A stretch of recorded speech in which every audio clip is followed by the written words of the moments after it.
If you want to make progress, you really need to stop watching Fox News. It's breaking your brain. You need to stop. Stop watching Fox. So I was watching Hannity's show a few weeks ago and something really weird happened. It was November 5th, and the show was airing from a Trump rally in Missouri. It's election eve. We're in the great show me state. How are y'all doing? And while Hannity's show is always rah-rah Trump, this one felt especially campaigny.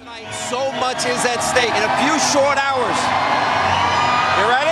Hannity opened the show by running through a literal list of Trump's accomplishments, including gems like successful trip to Asia and drafted plan to defeat ISIS. Well, you gotta start somewhere. He listed the Democrats' agenda if they won the midterms, including, of course, open borders.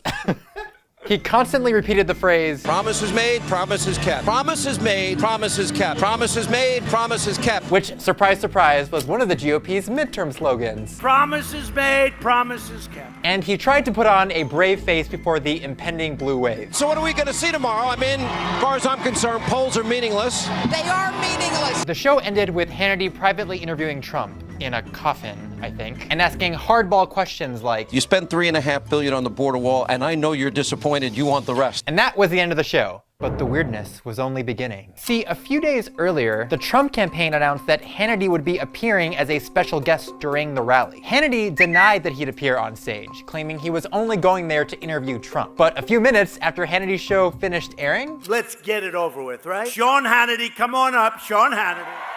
Promises made, promises kept. By the way, all those people in the back are fake news.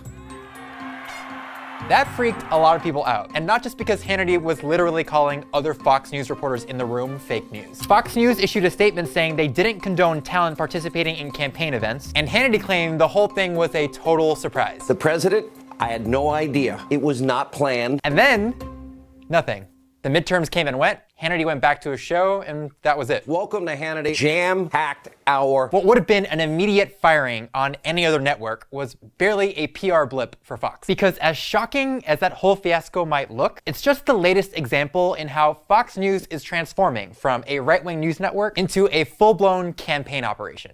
You have the power to shock the world again. Just think of what it's going to be like to watch the corrupt media. They will lose their minds.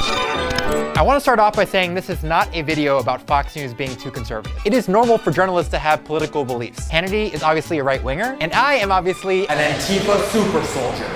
What's not normal is for news organizations to be directly involved in campaigns they're covering. It's why you've never seen Rachel Maddow give a stump speech for Democrats. It's unethical. Also, that speech would be 45 minutes long and never get to the point. Not again. As an experiment, I asked my bosses if I could speak at a Democratic campaign rally that I made up because I have too much free time on my hands. And here's what they said. No. Come on. Of course not. Why not? Because you're a journalist. You're not working for a campaign. This is a pretty widely accepted rule in journalism, and it's actually one that Fox News used to follow. In 2010, Hannity spent a week promoting his appearance at a Tax Day Tea Party rally in Cincinnati. Tax Day, we will be in Cincinnati, and hopefully you can be a part of the studio audience. But after Fox News found out the rally organizers were using Hannity's appearance to sell tickets, they pulled the plug. News Corp CEO Rupert Murdoch said, "I don't think we should be supporting the Tea Party or any other party." And that was the last time Fox News pretended to give a shit. In 2016, Hannity appeared in a Bananas pro-Trump campaign ad. Of course, he's going to build that wall. He says he's going to have Mexico pay for it. Sean, you shot it on an iPhone with a tucked-in polo? If any other journalist did that, they'd be so ridiculously fired. But Fox News did not fire Hannity. Instead, they said they didn't know he was appearing in the ad and promised that he wouldn't do it again. And since then, the problem has exploded. Hannity now regularly appears at Republican fundraising and campaign events. Here he is campaigning for Ted Cruz in Texas. We need Ted Cruz now more than ever. And for Ron DeSantis in Florida. The media hates that I'm here, and I'm like, too bad. But it's not even just Hannity anymore. Pete Hegseth, who co-hosts Fox and Friends on the weekend, has repeatedly spoken at GOP fundraisers. Here he is in Washington in 2017. Keep giving, keep fighting. Don't apologize for President Trump. Here he is in Tennessee in April. Please write a bigger check than you thought you were going to write tonight. He does a ton of these. We are correct. That's why you're a Republican. Here's Fox host Laura Ingraham campaigning for Republican Kelly Ward in Arizona. Let's push her over the finish line. Let's get it done for Kelly. Right after Hannity got pulled on stage at that Trump rally, another Fox host, Jeanine Pirro, also went on stage. Get them out to vote for Donald Trump and all the people who are running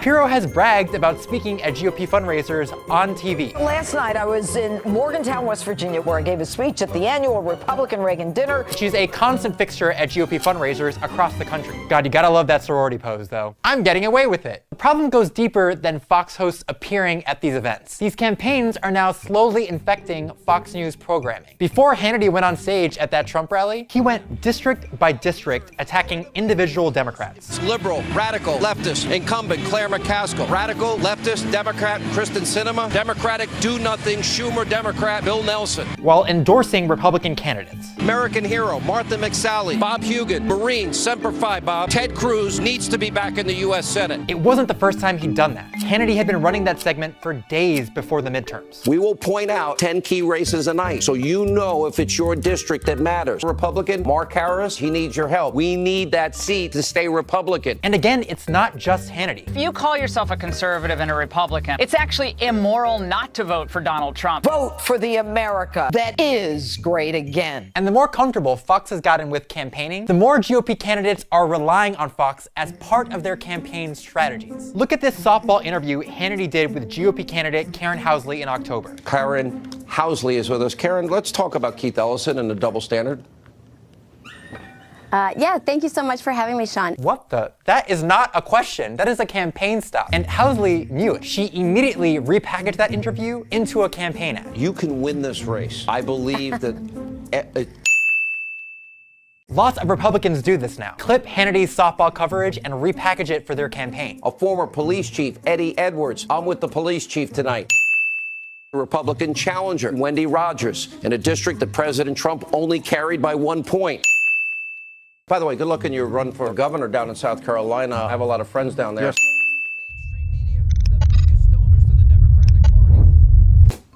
It's become cliche to mock Fox News as Trump TV or state propaganda. But what's happened over the past few years goes way beyond ideology. Congressman DeSantis joins us now. Full disclosure, I did do town halls with him, and I endorsed you, and I don't regret it. Fox News is quietly allowing itself to evolve into a massive, highly influential get-out-the-vote operation. Congressman DeSantis, congratulations. I remember you and I talking after we did that debate on Fox News, and you were like, you're not going to be behind much longer after this. And sure enough, I mean, we really pulled ahead. The problem isn't that Hannity got on stage at a campaign event. It's that Fox News is the campaign event. One that's becoming deeply embedded in the GOP's strategy for winning elections from here on out. So let me get this straight. You got an email from Celine Dion's presidential campaign, and they want you to speak at a rally. At Panera Bread, yes.